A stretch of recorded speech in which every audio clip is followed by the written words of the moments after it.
उत्तराखंड की पहाड़ियां देखिए, इन दिनों हिंदुस्तान के जवानों के पराक्रम की गवाह बन रही हैं। उज्बेकिस्तान की सेना के साथ हिंद के जवान यहां दुस्तलिक युद्धाभ्यास को अंजाम दे रहे हैं। 2 हफ्ते तक चलेगा ये अभ्यास और 2 हफ्तों तक चलने वाले इस युद्धाभ्यास में भारत और उज्बेकिस्तान के जवान एक दूसरे की काबिलियत को परखेंगे। इस दौरान पहाड़ी और शहरी इलाकों में छिपे आतंकियों के खिलाफ ऑपरेशन का अभ्यास भी किया जाएगा।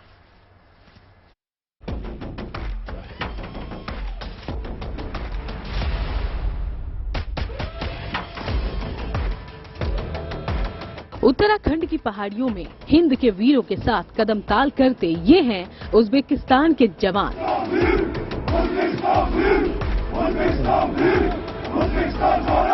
पिथौरागढ़ में चल रहा है दुस्तलिक युद्धाभ्यास। 2 मुल्कों की दोस्ती का प्रमाण है। उज्बेक भाषा में दुस्तलिक का मतलब ही दोस्ती है। पिथौरागढ़ की पहाड़ियों में ये संयुक्त युद्धाभ्यास दोनों देशों के आपसी रिश्ते को नया आयाम देने का एक प्रयास है। सोमवार को हिंदुस्तान और उज्बेकिस्तान के जवानों ने आर्मी बैंड की जोशीली धुनों के साथ इस युद्धाभ्यास की शुरुआत की। दुस्तलिक अभ्यास के लिए उज्बेकिस्तान आर्मी के 45 जवान इन दिनों हिंदुस्तान में हैं। भारत की तरफ से गढ़वाल राइफल्स रेजिमेंट की 14वीं बटालियन के 45 जवान इस अभ्यास का हिस्सा बन रहे हैं। पिथौरागढ़ में 15 दिनों तक चलने वाले इस युद्धाभ्यास में दोनों देशों के जवान जंगल और पहाड़ी इलाकों में काउंटर इंसर्जेंसी और काउंटर टेररिज्म ऑपरेशंस को अंजाम देने का अभ्यास करेंगे।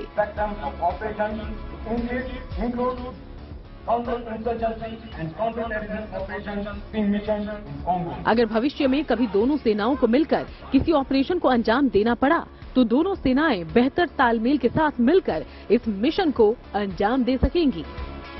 जो एक्सरसाइज यहाँ पर हो रही है ये 15 दिन के लिए होगी। इसमें दोनों तरफ से 45 जवान हिस्सा लेंगे। जब मैं बोलता हूँ जवान मतलब टोटल कंटिजेंट का नंबर।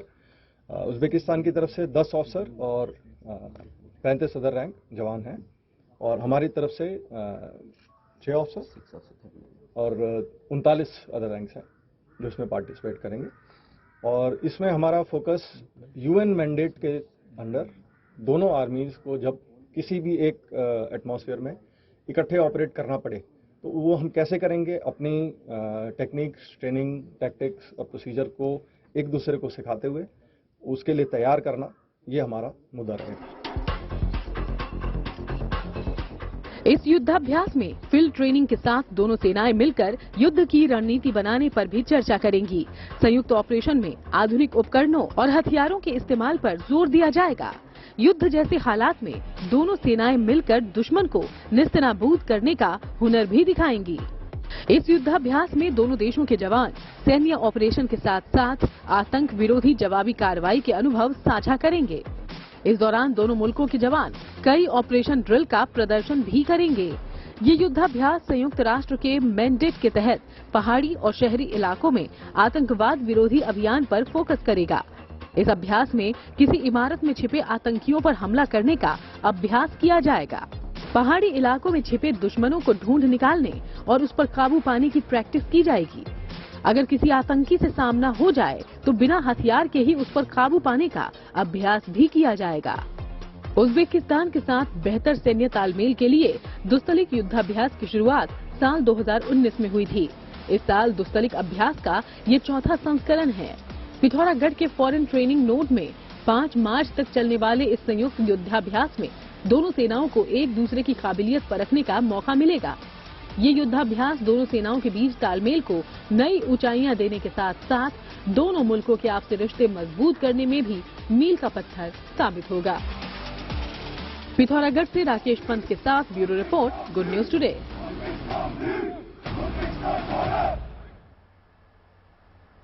तुर्की और सीरिया में आए विनाशकारी भूकंप के बाद ऑपरेशन दोस्त के तहत सेना और एनडीआरएफ की टीम ने जिस तरह आपदाग्रस्त लोगों की मदद की उसकी पूरी दुनिया में तारीफ हो रही है। सेना और एनडीआरएफ की टीम मानवता की मिसाल कायम कर जब वापस लौटी तो प्रधानमंत्री मोदी ने अपने दिलेर सिपाहियों का अभिनंदन किया, उनकी तारीफ की। आइए आपको सुनाते हैं हिंद के वीरों संग प्रधानमंत्री मोदी की बातचीत।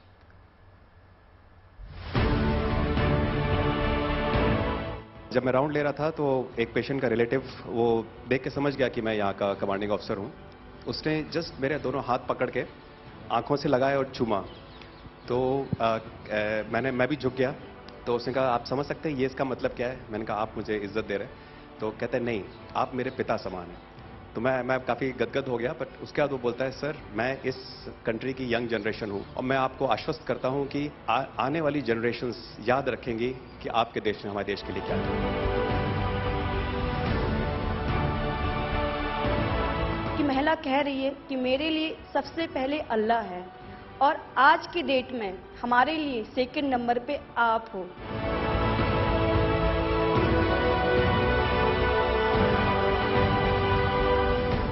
ये जो डॉग स्क्वाड था आपके साथ, क्योंकि ये हमारे यहाँ इतनी ठंड नहीं है, वहाँ उनको इतनी ठंड में जाना था, उन सब की हेल्थ कैसी रही? यहाँ से चाहे वहाँ पे भी हमारी डॉग की तबीयत बहुत अच्छा, बिल्कुल अच्छा काम किया इन्होंने और अभी भी अच्छी है, बढ़िया है सर।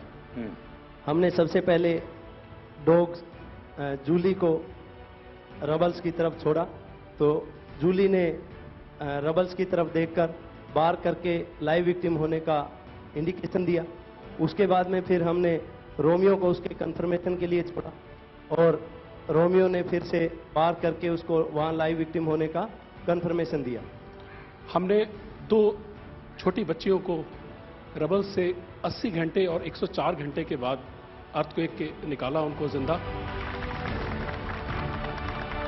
लोगों ने तालियां तो बहुत सुनी जब एयरपोर्ट से हम अपने जहाज की तरफ बढ़ रहे थे, पर किसी ने वहाँ जो लोग रो रहे थे करा करा के, वो शायद आई थिंक जो है लोगों ने, कई लोगों को पता नहीं होगा कि कितने लोग रो रहे थे जब हिंदुस्तानी वो बोल रहे थे कि जब वहाँ से निकल रहे थे।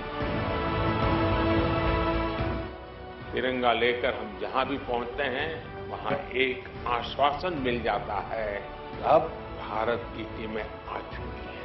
इसलिए आज दुनिया भर में भारत के प्रति एक सद्भावना। 72 घंटे से ज्यादा वो मलबे में दबी हुई थी। पेशेंट जब आई थी वो स्ट्रेचर में आई थी और जब वो हॉस्पिटल से गई है तो वो अपने पैरों में चल के गई थी और जाते टाइम उसके आंखों में आंसू थे हमें धन्यवाद करते हुए, और उसने मतलब हमें भगवान के इक्विवेलेंट बोला और बोला कि जितना धन्यवाद मैं उनका करती हूँ मैं उतना ही धन्यवाद आपका कर रही हूँ। भारतीय वायुसेना का ग्लोब मास्टर जब भी जहां उतरता है लोगों में एक अलग सा उत्साह पैदा हो जाता है, उन्हें लगता है कि भारत उनकी मदद करने आ गया। जो छवि भारत की आज की डेट में दूसरे देशों में है कि कहीं भी कुछ भी होगा तो भारत जितनी हो सकेगा जरूर मदद करेगा और किसी और से ज्यादा ही करेगा। हमारी संस्कृति ने हमें वसुधैव कुटुंबकम की सीख दी। देश कोई भी हो, अगर बात मानवता की है, मानवीय संवेदना की है, तो भारत मानव हित को ही सर्वोपरि रखता है। ये जो ऑपरेशन करने के लिए आए हुए अलग अलग टीमें थी, उनकी कुछ जरूरत पड़ गई तो वे भी एक दूसरे को मदद करते थे कि क्या था? ऐसा कोई अनुभव है किसी का? एक ऑपरेशन साइट में हमें तुर्की की टीम जो थी उसके साथ काम करने का लगातार मौका मिला और लगभग 72 घंटे तक उस साइट पे हम काम करते रहे। कि हम लोग जब काम कर रहे थे तो अपनी टेक्निक्स को अडॉप्ट करते हुए ब्रीचिंग करके कम से कम रबल को हटा के अंदर घुसने की कोशिश कर रहे थे एंट्री की, लेकिन जो लोकल आर्मी यूनिट्स उनकी थी वो ज़्यादातर हैवी मशीनरी का इस्तेमाल करते हुए उस लोड को हटाना चाह रहे थे। तो लास्ट में फिर यही हुआ कि उन्होंने हम लोगों को पूरी तरह से बोला कि आप it कीजिए, हम देख रहे हैं, और उसके बाद उन्होंने एंट्री हमारे मेथड के थ्रू अंदर की।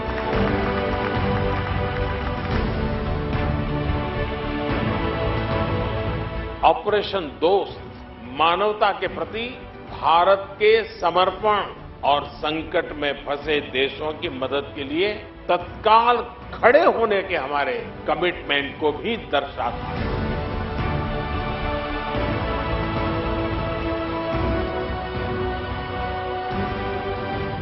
सुना आप में से किसी के जुड़वा बच्चों को छोड़ के चली गई आप, हैं? आकर के बच्चों को मिलना हुआ कि नहीं हुआ है? अभी नहीं हुआ। ये बहुत बड़ी देश के लिए प्रेरणा है। पहली बार गए होंगे? जी सर। आप में से कहीं होगा तो पासपोर्ट भी पहली बार बना होगा।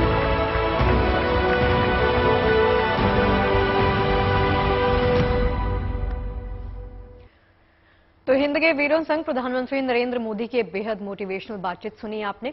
अब बात कर लेते हैं भारतीय सेना और एनडीआरएफ के जवान तुर्की में देवदूत बनकर पहुंचे थे। इनकी तमाम कोशिशें जो थी उसकी वजह से तुर्की में तमाम लोगों की जान बच गई। सेना ने तुर्की पहुंचते ही 30 बेड वाला एक अस्थायी अस्पताल तैयार कर दिया था। यह अस्पताल भूकंप से प्रभावित तमाम लोगों के लिए बेहद मददगार साबित हुआ। तुर्की के लोगों ने भी इस प्रयास के लिए हिंदुस्तान को तहे दिल से शुक्रिया अदा किया है।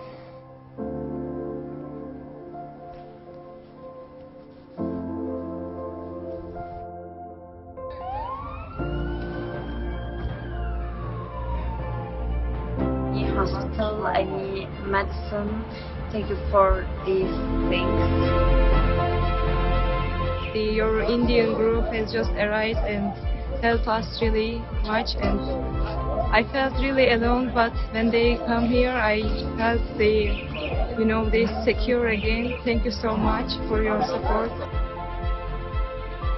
God bless you, India.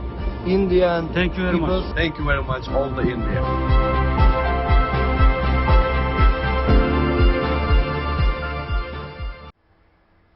Operation दोस्त के बाद अब बात करते हैं यूपीआई की। यूपीआई यानी यूनिफाइड पेमेंट इंटरफेस के जरिए अब सिंगापुर से मनी ट्रांसफर आसानी से हो पाएगा। आज के क्रॉस बॉर्डर कनेक्टिविटी की शुरुआत होने के बाद यूपीआई अब सिंगापुर के पे नाउ के साथ डिजिटल तौर पर जुड़ चुका है। प्रधानमंत्री मोदी की मौजूदगी में इस ऐतिहासिक कदम की शुरुआत हुई और इस कार्यक्रम में प्रधानमंत्री मोदी के साथ सिंगापुर के प्रधानमंत्री हिसन लूंग ने भी हिस्सा लिया। इस कार्यक्रम में आरबीआई के गवर्नर शशिकांत दास ने यूपीआई के जरिए सिंगापुर मनी ट्रांसफर किया। इस कदम में अब भारत और सिंगापुर के बीच मनी ट्रांसफर बेहद आसान हो जाएगा। जिस तरह से यूपीआई के जरिए देश में कहीं भी मनी ट्रांसफर आसानी से होता है, बिल्कुल उसी तर्ज पर अब सिंगापुर से मनी ट्रांसफर हो पाएगा। इस कदम से उन छात्रों को बेहद आसानी होगी जो पढ़ाई के लिए सिंगापुर गए हैं। उनके अभिभावक अब कुछ ही पलों में आसानी से यूपीआई के जरिए ही सिंगापुर पैसा भेज सकेंगे। यूपीआई पे नाउ लिंक का लॉन्च आज दोनों देशों के नागरिकों के लिए एक ऐसा उपहार है जिसका वे उत्सुकता से इंतजार कर रहे थे। मैं भारत और सिंगापुर के लोगों को इसकी बहुत बहुत बधाई देता हूं। साथियों, आज के युग में टेक्नोलॉजी हमें अनेक प्रकार से एक दूसरे से जोड़ती है। फिनटेक भी एक ऐसा सेक्टर है जो लोगों को एक दूसरे से कनेक्ट करता है। सामान्य तौर पर इसका दायरा एक देश की सीमाओं के भीतर ही सीमित होता है, लेकिन आज के लॉन्च ने क्रॉस बॉर्डर फिनटेक कनेक्टिविटी उसके एक नए अध्याय का शुभारंभ किया है। आज के बाद सिंगापुर और भारत के लोग अपने मोबाइल फोन से उसी तरह पैसे ट्रांसफर कर पाएंगे जैसे वे अपने अपने देश के अंदर करते हैं। तो क्रॉस बॉर्डर कनेक्टिविटी की तरफ ये सरकार की शानदार पहल। अब देश की पहली रैपिड रेल की शुरुआत देखिए जल्द होने जा रही है। इसका ट्रायल रन चल रहा है। मेरठ से दिल्ली तक रैपिड रेल के जरिए लोग 45 मिनट में सफर तय कर पाएंगे। इसके पहले सेक्शन की शुरुआत अब किसी भी वक्त हो सकती है और पहला सेक्शन गाजियाबाद के दुहाई से साहिबाबाद तक चलेगा, जो कि 17 किलोमीटर का ट्रैक होगा। रैपिड रेल की क्या है पूरी कहानी और तैयारी, देखिए। दिल्ली से मेरठ तक के सफर के बारे में जब भी आप सोचते हैं तो आपके दिमाग में ख्याल आता है कि आखिर रैपिड रेल कब शुरू होगी, कब आप रैपिड रेल में सफर कर पाएंगे और करीब 50-60 मिनट में आप आसानी से दिल्ली से मेरठ पहुंच पाएंगे। लेकिन रैपिड रेल की तैयारी लगातार चल रही है, ट्रायल रन चल रहा है और उससे पहले रैपिड रेल किस तरीके से यहां पर पटरी पर है, कैसे इसका ट्रायल चल रहा है दिखाऊंगा। लाइन से 1, 2, 3 आपको 3 रैपिड रेल यहां पर नजर आ रही होंगी। ये दुहाई का डिपो है और इस डिपो करीब 6 से ज्यादा रैपिड रेल जो हैं वो खड़ी हो सकती हैं। हालांकि एक सेट पूरा कहा जाता है 12 का, तो वो भी यहाँ पर हैं, लेकिन फिलहाल 6 के सेट को हम कह सकते हैं कि यहाँ पर 6 गाड़ियां आसानी से खड़ी हो सकती हैं। इसके बाद अगर आप देखेंगे तो इसकी लंबाई अमूमन जैसे मेट्रो की होती है सेम है, थोड़ी सी मेट्रो की ज्यादा होती है, लेकिन ये कहा जा रहा है कि अगर जरूरत पड़ती है तो इसके कोचेस में भी ज्यादा बढ़ोतरी कर दी जा सकती है। इसके अलावा अगर कहा जाए तो इसके बनावट को देखें तो आपको बाहरी तौर पर यह बिल्कुल एक तरीके से बुलेट ट्रेन की तरह नजर आएगी। आगे का पूरा हिस्सा जो है वो बुलेट ट्रेन की तरह है। बाहर विदेशों में जैसे होती हैं ट्रेन, सेम उसी पैटर्न पर आपको ये ट्रेन नजर आएगी। थोड़ी थोड़ी वंदे भारत भी आप कह सकते हैं मेल खाती नजर आ रही है, लेकिन हाँ, नए पैटर्न को अपनाती ये ट्रेन नजर आ रही है। जरा इसके हॉर्न को समझ लीजिए। इसका हॉर्न जो है वो अपने आप में कितना पावरफुल है ये भी समझिए। ये देखिए, ये देखिए। तो ये समझाने के लिए काफी है कि हाईटेक टेक्नोलॉजी के साथ, नए नए इक्विपमेंट के साथ, नई सोच के साथ, नई रणनीति के साथ ये ट्रेन अपने समझाने के लिए काफी है कितनी ज्यादा ये बेहतर है। रेड लाइट का मतलब है फिलहाल ये ट्रेन जो है वो रुकी है, व्हाइट का मतलब है स्टार्ट है और चलने के लिए तैयार है। तो ये फिलहाल जो स्थिति आपको नजर आ रही है, थोड़ा सा ये समझिए कि आखिर ये ट्रेन कब आम लोगों के लिए खोली जाएगी। पहले इसका टारगेट मार्च रखा गया था, लेकिन अब इस समय ये कहा जा रहा है कि जून के महीने में इसे आम लोगों के लिए ओपन कर दिया जाएगा। तैयारियां पूरी हैं, हो सकता है कि उससे पहले भी इसको शुरू कर दिया जाए, लेकिन टारगेट रखा गया है जून। यानी साफ है कि आम आदमी सीधे तौर पर इस ट्रेन के अंदर अपने गंतव्य तक बहुत आसानी से पहुंच जाए, बेहतर तरीके से पहुंचे, सुख सुविधाओं के साथ पहुंचे। इसलिए इस ट्रेन के ट्रायल को परफेक्शन के साथ लगातार किया जा रहा है। स्टेशन बनकर तैयार हो गए हैं और ये उम्मीद की जा रही है कि जब साहिबाबाद से दोहाई तक का ट्रायल के बाद पहली बार रन होगा तो ऐसे में यात्री उस सफर को आसानी के साथ, सुगमता के साथ महसूस कर पाएंगे कि शायद उससे शानदार सफर उन्होंने अपने जीवन में कभी महसूस ना किया हो। कैमरा पर्सन रविकांत के साथ वरुण सिन्हा, दिल्ली।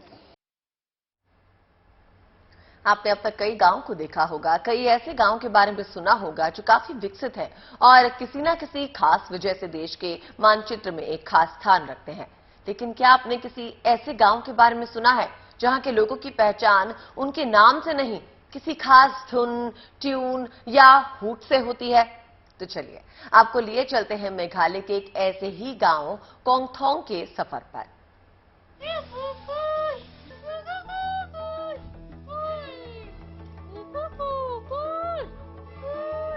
ये सीटी ही इस गांव की पहचान है, इस गांव के लोगों की पहचान है।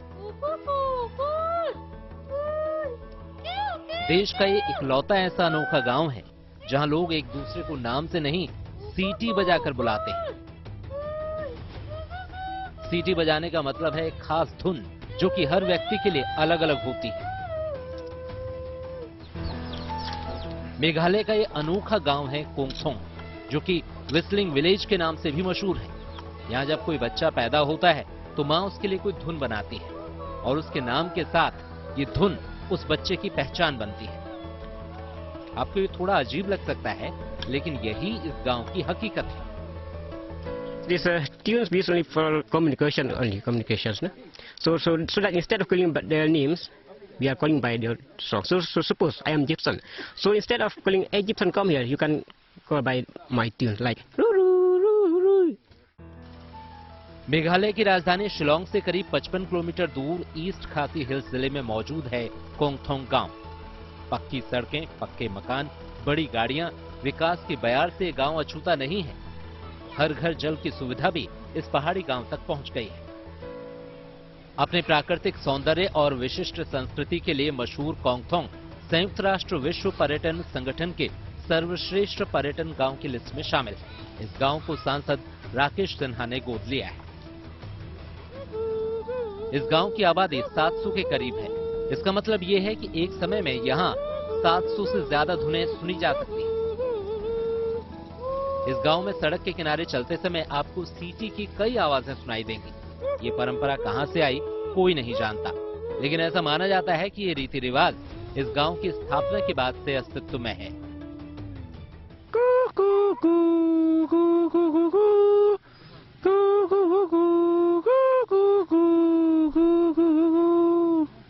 What's the meaning of this tune? This is the, I don't know the meaning, but it's the tunes of my models is composed of Kran model. अब सवाल है कि किसी शख्स की पहचान कोई खास धुन कैसे बनती है। दरअसल जब भी कोई महिला गर्भवती होती है तो वो अपने बच्चे के लिए लोरी के बारे में सोचती है। ये कोई धुन होती है। लोरी की धुन आमतौर पर प्रकृति और पक्षियों से प्रेरित होती है। बच्चे के जन्म के बाद उसके आसपास के लोग उस धुन को लगातार गुनगुनाते रहते हैं ताकि उसकी पहचान इस ध्वनि से हो जाए। जब बच्चे बड़े हो जाते हैं तो ये धुन, जिसे जिंगरबाई लोबोई के नाम से भी जाना जाता है, उनके जीवन का हिस्सा बन जाती है, उनकी पहचान बन जाती है। Bureau report, good news today. और चलिए अब बात कर लेते हैं एमपी के छतरपुर में बागेश्वर धाम के पंडित धीरेन्द्र कृष्ण शास्त्री का नाम इन दिनों बच्चे बच्चे की जुबान पर है। पिछले दिनों बागेश्वर धाम में महाशिवरात्रि पर न सिर्फ यहां पर कार्यक्रम हुए बल्कि महायज्ञ भी संपन्न किया गया। बागेश्वर सरकार के नाम से मशहूर पंडित धीरेन्द्र कृष्ण शास्त्री अपने बयानों की वजह से भी कई जगह पे पॉपुलर हो गए हैं। उनसे एक्सक्लूसिव बातचीत की है मेरे सहयोगी रवीश पाल सिंह ने, सुनिए जरा। बागेश्वर धाम के पीठाधीश्वर पंडित धीरेन्द्र कृष्ण शास्त्री, 7 दिनों का धार्मिक आयोजन पूरा हुआ है। महाराज जी, आयोजन तो पूरा हो गया, जनता का जाने का मन नहीं कर रहा। शरीर तो गया, उनका दिल मन सब यहीं लग गया। बालाजी की दया, उन्हीं का प्रभाव है। निर्विघ्न संतों के आशीर्वाद से पूरा आयोजन संपन्न हुआ है। कार्यक्रम में आयोजन में एक संत महाराज आए थे। कल जब समापन हुआ तो उन्होंने ये भी कहा कि कई ऐसी ट्रेनें चल रही हैं जिनके नाम दूसरे पंथ के शब्दों पे बने हुए हैं, उनके नाम बदलने चाहिए ट्रेनों के नाम। उससे आप सहमत हैं? ये कल जब समापन हुआ था तब बोला। अच्छा तो है, भगवान राम के नाम पे भी रख सकते हैं, ये राम का देश है, रख सकते हैं, कृष्ण का देश है। गड़ा गांव है, छोटा सा गांव है, लेकिन यहाँ पे आप कैंसर अस्पताल बनाने जा रहे हैं। आपकी क्या अपील रहेगी उन लोगों से भी जिनके पास अकूत धन संपदा है, अरबपति, बड़े उद्योगपति हैं? आप कह रहे थे कि ऐसी मानवता की, अगर उनके पास सामर्थ्यता हो, भगवान ने उन पर कृपा की हो, तो उनको भी ये कार्य करना चाहिए। और उन्हें शपथ है, क्योंकि धनवान वही है, अमीर वही है जो दूसरों के काम आ सके। और छोटा भी आपके बगल में खड़ा हो तो वो भी अपने आप को बड़ा महसूस करे। और जब बागेश्वर धाम गढ़ा छोटे से गांव में ये बनने की तैयारी हो सकती है, वो लोग तो एक दिन में, एक महीने में, एक साल में बनवा सकते हैं। बनवाना चाहिए, हमें तो 6-7 साल लगेंगे, वो तो 1 साल में बनवा सकते हैं।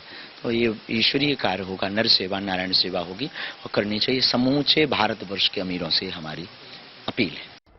तो ये तो थी वो वीडियो जो तक इंटरनेट पर सुर्खियां बटोर रही हैं। अब आपको बता दें, छोटी उम्र में बड़ा कमाल करते कई बच्चों को आपने देखा होगा, इनके बारे में आपने सुना भी होगा। लेकिन हैदराबाद की रहने वाली 11 साल की एक लड़की ने वो कमाल किया जिसकी जितनी तारीफ की जाए कम है। आकर्षणा नाम की इस छात्रा ने हैदराबाद में संथन नगर पुलिस स्टेशन में एक लाइब्रेरी खोली है। आकर्षणा ने अलग अलग जगहों पे कम से कम 5 लाइब्रेरीज खोलने का फैसला किया है। संथन नगर पुलिस स्टेशन समेत अब तक 2 लाइब्रेरीज आकर्षणा खोल चुकी हैं और तीसरी खोलने की तैयारी कर रही हैं।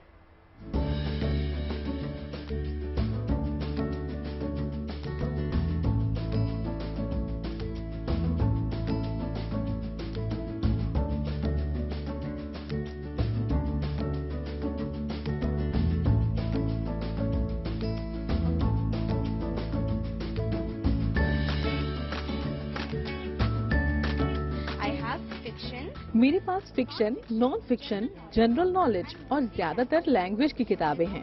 कुल 829 किताबें हैं। 829 किताबों से शुरू की गई ये लाइब्रेरी आकर्षणा की नायाब सोच का नतीजा है। उम्र महज 11 साल है, लेकिन सोच उससे कहीं ज्यादा बड़ी। तेलंगाना के हैदराबाद के सनत नगर पुलिस स्टेशन में आकर्षणा ने ये लाइब्रेरी खोली है।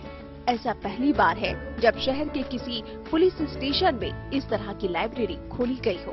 न सिर्फ पुलिस वाले खाली वक्त में किताबों में मशगूल होते हैं, बल्कि यहाँ आने वाले लोगों के आकर्षण का केंद्र भी बन रही है ये library. My inspiration doctor APJ Abdul Kalam मेरे प्रेरणा रहे हैं। मैंने उनकी कई किताबें पढ़ी हैं।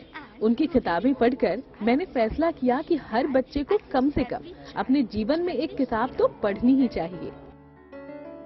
आकर्षणा हैदराबाद पब्लिक स्कूल में 6ठी क्लास में पढ़ती है। आकर्षणा को किताबें पढ़ने का शौक बचपन से रहा है। 5-6 साल में आकर्षणा ने 1500 के करीब किताबें पढ़ डाली। 2021 में पहली बार आकर्षणा को लाइब्रेरी खोलने का विचार आया। MNJ cancer hospital for children में आकर्षणा ने पहली लाइब्रेरी खोली। तेलुगु, हिंदी, अंग्रेजी भाषाओं के करीब 1000 किताबों से ये लाइब्रेरी खोली गई थी। During this COVID times, corona काल में आकर्षणा को हमारे अपार्टमेंट के सभी घरों से किताबें इकट्ठा करने का विचार आया।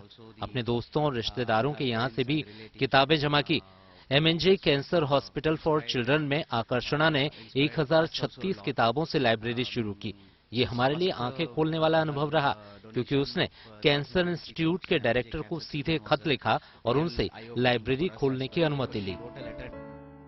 इस बीच कोरोना काल के दौरान आकर्षणा ने कई तरह की किताबें इकट्ठा की।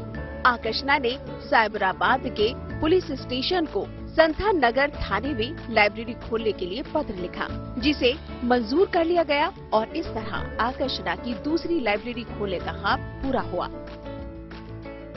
My aim of achieving this library. मेरा इस लाइब्रेरी खोलने का मकसद लोगों में पढ़ने की आदत बनाना है। इसलिए मैंने 5 लाइब्रेरी खोलने की योजना बनाई है, जिसमें एक कैंसर अस्पताल और दूसरी इस पुलिस स्टेशन में खोली गई है। मैं अपनी तीसरी लाइब्रेरी लड़कियों के जुवेनाइल होम्स में खोलने वाली हूँ। आकर्षणा की ये लाइब्रेरी महज एक लाइब्रेरी नहीं है, बल्कि एक सोच है, एक मिसाल है, एक मुहिम है जिसे आकर्षणा ने शुरू किया। आकर्षणा की इस मुहिम की जितनी तारीफ की जाए उतनी कम। Bureau report, good news today.